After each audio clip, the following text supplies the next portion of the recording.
Good morning to all. This is Harshita, your Sanskrit teacher, and today we will read our third chapter निर्भयता यानी डर से रहित होना निर्भय होता है। ये एक लेख है और इसमें प्रत्यय का प्रयोग हुआ है। इस चैप्टर में हम बाबा साहब आप्टे के बारे में पढ़ रहे हैं कि वो कितने निर्भय थे और किस तरह से वो काम करते थे। उमाकान्तः केशव आप्टे एकस्मिन् विद्यालये शिक्षकः आसीत्। उमाकांत केशव आप्टे ये इनका नाम है। एकस्मिन् विद्यालये एक विद्यालय में शिक्षक थे। आंग्लाः अस्माकं देशे साधिकारं विद्यमाना आसन्। अंग्रेज़ों का हमारे देश पर अधिकार था। अतः विद्यालये राष्ट्रभक्त्याः पाठनं तु असंभवम् एव आसीत्। इसलिए विद्यालय में राष्ट्रभक्ति के बारे में पढ़ाना तो असंभव ही था। किंतु उमाकान्तः निर्भयतया छात्रान् स्वदेशस्य स्थितिं बोधयित्वा स्वछात्रेषु राष्ट्रभक्तिं जनयितुं यतते स्म। लेकिन फिर भी उमाकांत निर्भय होकर अपने छात्रों को अपने देश की स्थिति के बारे में बोध करवाकर अपने छात्रों में राष्ट्रभक्ति की भावना पैदा करने का प्रयत्न कर रहे थे। उमाकान्तस्य आत्मीय व्यवहारः भिन्न शिक्षण विधिश्च छात्रेषु लोकप्रियः जायमान आसीत्। उमाकांत का जो व्यवहार था वो बहुत आत्मीय था, अपनेपन वाला था और जो पढ़ाने का तरीका था वो भी अलग था, डिफरेंट था। तो उनके पढ़ाने का जो शिक्षण विधि की भिन्नता थी और जो आत्मीय व्यवहार था वो छात्रों में उसकी वजह से वो लोकप्रिय हो गए। उमाकान्तस्य सह शिक्षकाः उमाकान्ताय ईर्ष्यति स्म। उमाकांत के साथ के जो टीचर्स थे वो उमाकांत से नफरत करते थे, ईर्ष्या करते थे। ते सर्वे प्रधानाध्यापकम् उमाकान्तस्य राष्ट्रभक्त्याः पाठन विषये असोचयन्। उन सब ने प्रधानाध्यापक से उमाकांत के राष्ट्रभक्ति के बारे में पढ़ाए जाने के विषय में सूचना दी। प्रधानाध्यापक उमाकांतम आहूय। तब प्रधानाध्यापक ने उमाकांत को बुलाया। आदिशत यत् और आदेश दिया कि यत् पाठ्यक्रमे यदुल्लिखित वर्तते तदेव पाठनीयम न तो अन्यत् किमपि। कि जो कुछ पाठ्यक्रम में लिखा हुआ है केवल वही पढ़ाया जाए, अन्य कुछ भी नहीं। उमाकान्तः आत्मविश्वासेन अकथयत्। उमाकांत आत्मविश्वास के साथ बोले यत् कि शिक्षायाः उद्देश्यम् एव छात्राणां व्यक्तित्वस्य सर्वांगीण विकासः वर्तते। कि शिक्षा का उद्देश्य छात्रों के व्यक्तित्व का सर्वांगीण विकास है। तदर्थम उसके लिए जीवनस्य समाजस्य राष्ट्रस्य च वास्तविक ज्ञानं तेभ्यः अनिवार्यतया दातव्यम्। उसके लिए जीवन का, समाज का और राष्ट्र का वास्तविक ज्ञान उन्हें अनिवार्य है।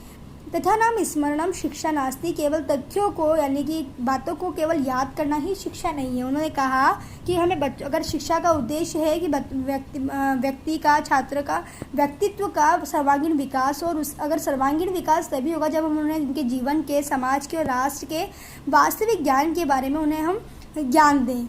लेकिन हम सोचें केवल तथ्यों का स्मरण कर ले तो वो शिक्षा नहीं है। उमाकान्तस्य उत्तरं श्रुत्वा प्रधानाध्यापकः निरुत्तर जातः। उमाकांत के इस उत्तर को सुनकर जो प्रधानाध्यापक थे वो निरुत्तर हो गए।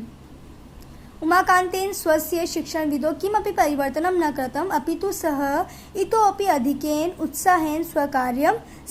उमाकांत ने अपनी शिक्षण विधि में किसी प्रकार का कोई परिवर्तन नहीं किया, बल्कि वो इससे भी अधिक उत्साह के साथ अपने कार्य में लग गए हैं। 1920 ईस्वीस्य 1 अगस्त दिनांके स्वस्य कक्षायां लोकमान्य तिलकस्य पुण्यतिथि अवसरे कार्यक्रम आयोजितवान्। अब उन्होंने क्या किया कि 1 अगस्त 1924 को लोकमान्य तिलक का पुण्यतिथि होता है, यानी कि उस दिन इनकी डेथ हुई थी। तो 1 अगस्त 1924 को इन्होंने अपनी कक्षा में लोकमान्य तिलक के पुण्यतिथि के अवसर पर कार्यक्रम आयोजित किया। विद्यार्थी भी ही उत्साहेन काव्यपाठ, गीतापाठ, भाषणानि च कृतानि। और विद्यार्थियों ने भी बड़े उत्साह के साथ काव्यपाठ यानी कविताओं को, गीत को और भाषणों को बोला। ईर्ष्या सह शिक्षके आंग्लाधिकारी ने उमाकान्तस्य कार्यक्रम विषये सूचना प्रेषिता।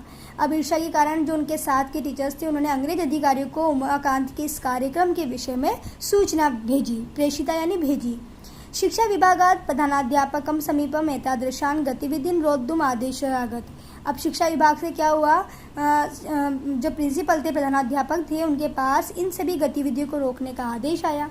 भयभीतः प्रधानाध्यापकः उमाकान्तस्य आहूय तिलकस्य पुण्यतिथि आयोजन विषये। तम अध्यापक ने क्या किया, उमाकांत को बुलाया और तिलक की जो पुण्यतिथि के जो कार्यक्रम हो रहा था, आयोजन हो रहा था, उसके लिए उनको मना किया कि वो कार्यक्रम आयोजित ना करें।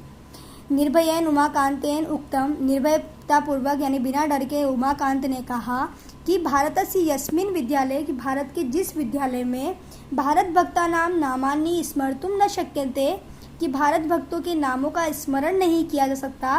तस्मिन् विद्यालय, वैसे विद्यालय में अहम मैं स्वयं पाठी, खुद स्वयं पढ़ाना नहीं जाता, कि जिस विद्यालय में जिस विद्यालय में भारत के भक्तों के नामों को स्मरण नहीं किया जाता, भारत के ऐसे विद्यालय में मैं भी नहीं पढ़ाना चाहता। एतदुक्त्वा, ऐसा कहकर, उमाकांत स्वस्य त्यागपत्रम, अपना त्यागपत्र, उत्पीठिकायाम, उत्पीठिका बोलते टेबल को यानी मेज को, उन्होंने अपना त्यागपत्र यानी कि अपना इस्तीफा उत्पीठिकायाम टेबल के ऊपर उपस्थाप्य रख करके वेगेन शीघ्रता से विद्यालयात् बहिर्निर्गत, विद्यालय से बाहर चले गए। इमं शिक्षकम, यही शिक्षक, अद्य वयम बाबा साहब आप्टे इति नामना जाने में, इन्हीं शिक्षक को आज हम सब बाबा साहब आप्टे इस नाम से जानते हैं।